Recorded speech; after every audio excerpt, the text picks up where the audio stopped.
Bismillahirrahmanirrahim. Assalamu alaikum. This is your chemistry teacher. Today we are going to discuss about the second chapter, chapter number 12, carbon, silicon and their compound. Last time हम लोगों ने बेटा इस chapter में carbon के मुतालिक एक complete detail पढ़ ली थी, यानी कि आपने कार्बन की एलोट्रॉफिक फॉर्म, उसकी physical properties, occurrence, uses, chemical properties, आपने डायमंड, ग्रेफाइट, बकीबॉल, कोल, कोक, चारकोल, सब के बारे में आपने पढ़ लिया था। अब जो हम पढ़ने जा रहे हैं वो है, हमारा जो टॉपिक है वो है सिलिकॉन। अब ये सिलिकॉन क्या है? सिलिकॉन जो है वो, उसका सिंबल SI है, ग्रुप 4A का एलिमेंट है और ये ग्रुप 4A का सेकंड मेंबर है, यानी कि कार्बन के बाद जो सेकंड मेंबर है वो ये सिलिकॉन है। तो कार्बन और सिलिकॉन में जो खास बात हुई वो ये कि both are belonging to the same group. अच्छा, इसके अलावा इट इज मेटालॉइड, ये मेटालॉइड है ये, यानी कि जो मेटल और नॉन मेटल दोनों प्रॉपर्टीज रखता है। यानी कि ये जो है वो मेटल की तरह बिल्कुल अच्छा कंडक्टर भी नहीं होता, नॉन मेटल की तरह पुअर कंडक्टर भी नहीं होता। हीट अगर आप थोड़ी सी बढ़ाएं तो फिर ये जो है वो सेमी कंडक्टर बन जाता है, यानी कि ये little amount of electricity conduct कर सकता है।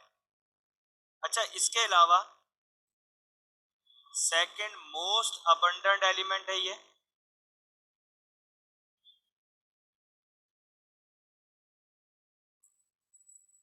और ये जो हमें कुदरती तौर पर हासिल होता है वो एक कंबाइंड फॉर्म में हासिल होता है, यानी कि कंपाउंड में हासिल होता है, और उसको हम कहते हैं SiO2, यानी कि सिलिका। इस सूरत में ये हमें हासिल होता है। इसके अलावा हमारे पास हम ये भी देखते हैं कि ऐसे कंपाउंड्स, यानी कि ऐसे कंपाउंड्स जिसमें सिलिकॉन शामिल हो वो कहलाते हैं सिलिकेट्स। अब आपकी बुक में ऐसे कुछ कॉमन सिलिकेट्स के नाम मौजूद हैं, जैसे मिसाल के तौर पे फील्डस्पार, केओलिन, मीका, टॉल्क और एपसेस्टोस। ये आपके पास कुछ ऐसे कंपाउंड्स हैं जो कुदरत से हासिल होते हैं, मिनरल्स में हासिल होते हैं, और इन कंपाउंड्स के अंदर सिलिकॉन मौजूद है। जैसे मिसाल के तौर पे मैं फील्डस्पार का फॉर्मूला लिख देता हूँ। ये चूंकि मिनरल है तो इसके अंदर बहुत सारे एलिमेंट शामिल हैं, तो इसका फॉर्मूला है K2OAl2O3.6 SiO2। ये इसका जो है ना वो फॉर्मूला है। ये गिलास बनाने में इस्तेमाल होता है, पॉटरीज वगैरह वगैरह में इस्तेमाल होता है, बर्तन वगैरह बनाने में इस्तेमाल होता है। इस तरीके से ये जितने भी आपके पास जो कंपाउंड्स हैं इन सब के फॉर्मूलाज हैं, और इन फॉर्मूलाज में सिलिकॉन शामिल होता है। That's why this compounds are called the silicates. ये सिलिकेट्स कहलाते हैं। अब हम ये देखते हैं, लाजिम सी बात है, हमने इंट्रोडक्शन देख लिया। अब हमारे पास second thing is that preparation of silicon. अब सिलिकॉन कैसे बनाया जाता है, कैसे हासिल किया जाता है? लाजमी सी बात है, हमारे पास जो कंपाउंड है SiO2, उसी से ही हम सिलिकॉन निकाल सकते हैं। तो पहला तो तरीका ये है कि हम SiO2 को मैग्नीशियम के साथ स्ट्रॉन्ग हीट कर दें। तो जब मैग्नीशियम के साथ इसको हीट करेंगे तो मैग्नीशियम क्या करेगा, इस ऑक्सीजन को अपने साथ ले लेगा और बनाएगा मैग्नीशियम ऑक्साइड, और आपको सिलिकॉन हासिल हो जाएगा। अब इस इक्वेशन को जब आप बोर्ड में लिखेंगे तो आप इसको फिर बैलेंस करेंगे, यहाँ 2 लगेगा, यहाँ 2 लगेगा और इक्वेशन आपकी बैलेंस हो गई। एक और तरीका भी है हमारे पास सिलिकॉन हासिल करने का। वो तरीका ये है कि अगर हम इस सिलिकॉन डाइऑक्साइड, जिसको वैसे सिलिकॉन 4 ऑक्साइड कहते हैं, ये हम आगे पढ़ेंगे क्यों कहते हैं, इसको आप सिलिका कहा करें, सिलिका। मैं यहां लिख देता हूं, ये SiO2 को हम सिलिका कहते हैं। इसको कॉमनली तौर पर हम सैंड भी कहते हैं। अब ये जो सिलिका को अगर मैं कार्बन के साथ हीट कर दूं तो नतीजा क्या होगा, फिर वही होगा, ऑक्सीजन इसके साथ चला जाएगा, दिस टाइम कार्बन मोनोऑक्साइड और सिलिकॉन हासिल हो जाएगी। बिल्कुल इसी तरीके से अगर हम एक तीसरी इक्वेशन लेते हैं, ये सिलिकॉन डाइऑक्साइड को अगर हम किसी मेटल के साथ रिएक्ट करवाते हैं, जैसे मिसाल के तौर पे हम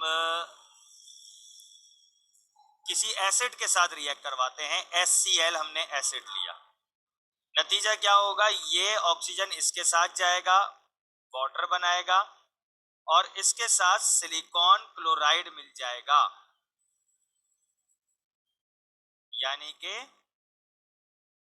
सिलिकॉन क्लोराइड SiCl4। अच्छा जी, अब मजे की बात सुने, अभी इस वक्त हमें सिलिकॉन तो हासिल नहीं हुआ, हमें SiCl4 मिला। अब हम इसको किसी मेटल के साथ रिएक्ट करेंगे और हमें सॉल्ट मिल जाएगा और सिलिकॉन हासिल हो जाएगा। ठीक है, अब आप इसको बैलेंस कर दें। उसके बाद मजीद आगे बढ़ें तो सिलिकॉन की फिजिकल प्रॉपर्टीज की तरफ अगर हम देखते हैं तो पहली प्रॉपर्टी तो ये है हमारे पास कि इमॉर्फस सिलिकॉन। इमॉर्फस सिलिकॉन किसे कहते हैं, जिसका परफेक्ट ज्योमेट्रिकल शेप ना हो, ये ब्राउन कलर का होगा, ठीक है, हाइग्रोस्कोपिक होगा। हाइग्रोस्कोपिक का मतलब ये है कि ये एटमॉस्फेयर से पानी को एब्जॉर्ब करेगा, नमी को एब्जॉर्ब कर लेगा। अगर हमारे पास क्रिस्टलाइन सिलिकॉन है, क्रिस्टलाइन सिलिकॉन किसे कहते हैं, जिसका परफेक्ट ज्योमेट्रिकल शेप होता है, वो कलर में ग्रे होगा, ओपेक होगा यानी कि लाइट आर पार नहीं हो सकती, और लस्ट्यूरस होगा यानी कि शाइनिंग मारने वाला होगा, और इसका शेप भी ऑक्टाहेड्रल होता है यानी कि 8 हिस्सों वाला शेप होता है। ये इसकी एक फिजिकल प्रॉपर्टीज भी है कि ये इतना हार्ड होता है टू स्क्रैच गिलास, गिलास को स्क्रैच मार सकता है। मेल्टिंग पॉइंट इसका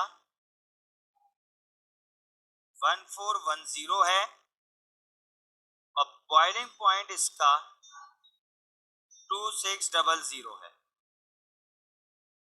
तो ये इसकी फिजिकल प्रॉपर्टीज है। मजीद अगर हम आगे बढ़ें और हम इसकी केमिकल प्रॉपर्टीज देखें कि ये सिलिकॉन किसी दूसरे एलिमेंट या कंपाउंड के साथ मिलके क्या बनाएगा। नंबर 1, विथ ऑक्सीजन, ऑक्सीजन के साथ मिलके क्या करेगा, हम सब जानते हैं सिलिकॉन अगर ऑक्सीजन की मौजूदगी में रिएक्ट करे तो क्या होगा और किस तरह रिएक्ट करे कि हीट हो, तो ये SiO2 सिलिका बना देगा। दूसरा, अगर हम इसको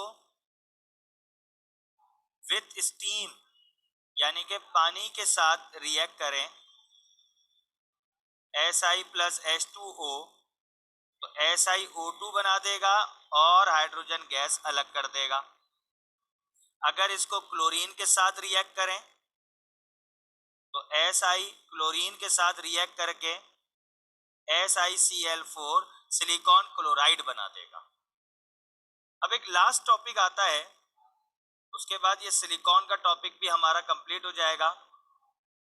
वो है यूजेस ऑफ सिलिकॉन। सिलिकॉन का इस्तेमाल क्या है? पहली बात तो ये है कि ये एलॉय बनाने के लिए इस्तेमाल होता है। Use to make alloy. Alloy कहते हैं कि एक ऐसी धातु जो मेटल और दूसरी धातुओं से मिलकर बना हो, जैसे आपके बर्तन बन जाते हैं कांसी के, पीतल के। इसके अलावा सेमीकंडक्टर के तौर पर यूज होता है, इसलिए हम ऐसे ऐसे इलेक्ट्रिक अप्लायंस में यूज करते हैं, सिलिकॉन के मटेरियल बनाते हैं जो इलेक्ट्रिसिटी को कम पैमाने में कंडक्ट कर सके। अच्छा, इसके अलावा ये पेंट, वार्निश, पॉलिशेस बनाने में भी इस्तेमाल होता है। तो यहां पर हमारा सिलिकॉन का टॉपिक कंप्लीट हुआ। अब हम अगला जो टॉपिक होगा वो सिलिकॉन से बनने वाले कंपाउंड्स के बारे में पढ़ेंगे, सिलिका। सो आज के लिए इतना काफी है। कोई क्वेश्चन हो तो आप क्वेश्चन पूछ सकते हैं। That's all for today.